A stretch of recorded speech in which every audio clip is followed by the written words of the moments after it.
there were some runs that went back and forth in the first half, and I thought we closed the first half out very well. And they're too good of a team. They're going to make a run. I was kind of really proud of the way the guys just kind of hung in there through some of it. We had some ups and downs. We kept battling and fighting. I thought we defended as hard as we could for 48 minutes. Obviously Thompson there in that third quarter got going and made some tough shots.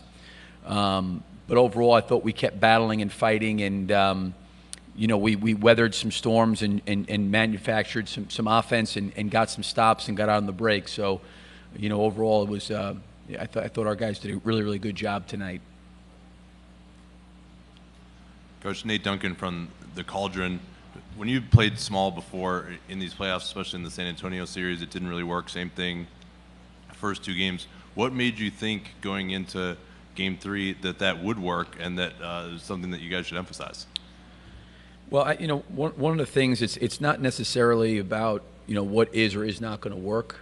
It's more about you got to put things out there sometimes, based on teams. You've got to be willing, I think, to take some risks and do that. And I've said this before, you start looking at numbers all the time from the year, and it's over 82 games, and it's against a lot of different teams. Sometimes you got to look and evaluate what's going on inside the series you're playing against. So, why were the numbers bad? And was there any way with adjustments could we make those numbers better? And our guys have done a good job where we've been able to move around and be pretty versatile with our roster and play guys in different roles and in different positions, and I think that's a strength of our team. Coach Michael Kenny, can you just talk about or describe just the mentality and attitude Russell Westbrook has been playing with in these playoffs? What's been the overwhelming factor that you've seen him play with? Russell, just plays with incredible passion. He's got such great force and great will, and he's also really, really a high basketball IQ player. He sees a lot of things going on out there. Just his effort and his energy, throughout the course of the entire game, even with our team, was terrific.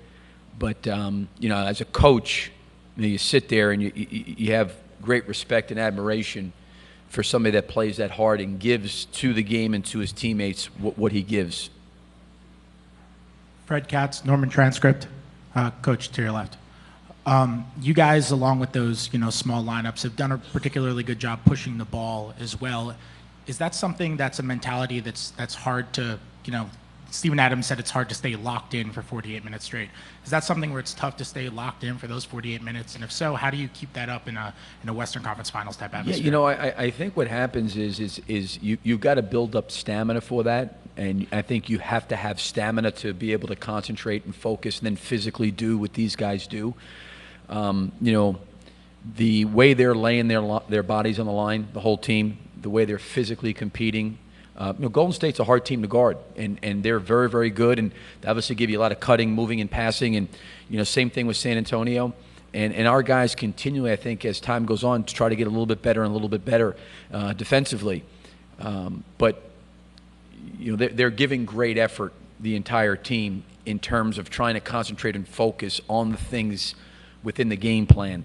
And to Steven's point, that's hard to do, especially when fatigue sets in and then you're having to play offense. There's a lot going on to maintain that level of concentration. Dean Blevins, News 9 Sports in Oklahoma City. You lost the first game to the Spurs by, 32 points or so. What have you done? I mean, does it surprise you, Coach, that you've been able to – you're on the brink now of doing something really special in back-to-back series? Are you surprised coming off of that start? I think it's more of a reflection on the guys in the locker room, to be honest with you. I think it has a lot to do with Russell and Kevin's confidence, and I think that trickles down into our team. They are able to put things in great perspective coming off of setbacks, and the one thing about the both of them is that when there is a setback, their ability to bounce back. And they don't wallow in it. They don't have pity parties. They come back and go to work and try to inject who they are into our team. And I think it really helps our team come back and concentrate and try to get better and improve, off of maybe a setback. So we're playing against really good teams, and you're not going to always have a perfect game, and you're not going to play perfectly. And you've got to have some resiliency and some toughness and some fight to you. And I think our team has it. So really, it's more of a it really has a lot more to do with the guys in the locker room and the character of the locker room and the kind of guys that are in the locker room.